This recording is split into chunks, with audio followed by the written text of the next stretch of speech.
Hello and welcome to this week's DUP Weekly Review. I'm Councillor Jeannie Archibald-Brown.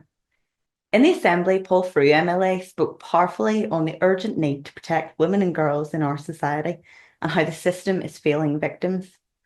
Recent horrific attacks on two teenage girls in Ballymena have shocked this community, but this is no excuse for the violence we've seen this week. On Tuesday, Paul made clear our complete condemnation of the unacceptable violence seen. Those involved should stop.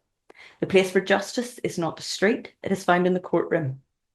DUP representatives continue to do all they can to restore calm. In questions to the Executive Office, Junior Minister Pam Cameron outlined some of the work the DUP is leading on, ending violence against women and girls, with 3.2 million going into local grassroots efforts, but the scale of the challenge is clear and much more must be done. And on Baton Disease Awareness Day, David Brooks MLA paid tribute to the families who fight every single day against this cruel, incurable condition. This week also saw Michelle McIlveen MLA lead a vital motion to stop the deeply flawed Nutrients Action Programme consultation led by Alliance Minister Andrew Muir. Let's be clear, these proposals would cripple Northern Ireland's farming sector. They're unaffordable, impractical, and ignore the realities on the ground. The DUP stands with our farmers. We want clean water, but we also want food security and thriving rural communities. We welcome the support of the majority of MLAs for our motion. Joanne Bunting MLA took aim at the Department of Justice for its lack of strategic vision. Cuts to policing are undermining public safety and trust. She made it clear, now is not the time for pet projects or virtue signalling.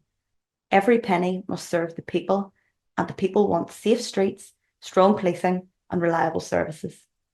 And finally, Diane Forsyth MLA rightly challenged the Economy Minister for failing to include any parallel commitment to Ulster Scots while rolling out a new Irish language policy. Equality should mean equality, not one-sided promotion. It's been another busy week for our MPs in Westminster, standing up for Northern Ireland and challenging government when needed. Gavin Robinson responded to the Chancellor's spending review, welcoming support for community projects lobbied for by the DUP, but warned that by intervening with funding for casement, the government was acting in an unbalanced and partisan way that was not in keeping with the 2011 Executive Agreement of fair funding for football, rugby and GAA. Our position is one of fairness for all. Carla Lockhart slammed the government's double standards for sanctioning Israeli ministers while ignoring groups that support terrorists.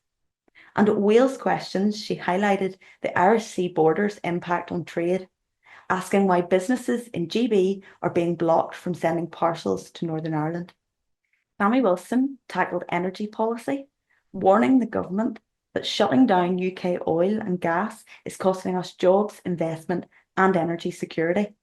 On nuclear, he welcomed new plans but urged delivery, just not promises. Sammy also hit out at anti-Israeli sentiment behind sanctions and in his response to the spending review, warned that the figures don't go far enough and working families will likely pay the price in tax hikes come autumn. Gregory Campbell raised rural concerns, calling for better home insulation support for NI households. Jim Shannon spoke in two Westminster Hall debates, calling for stronger UK-wide laws to tackle prostitution and raising the devastating cost of tool theft for small businesses in Northern Ireland.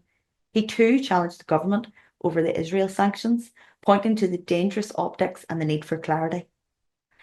And finally, all our MPs were in the chamber for Friday's important debate on assisted dying. We stand strong on our position that life must be protected.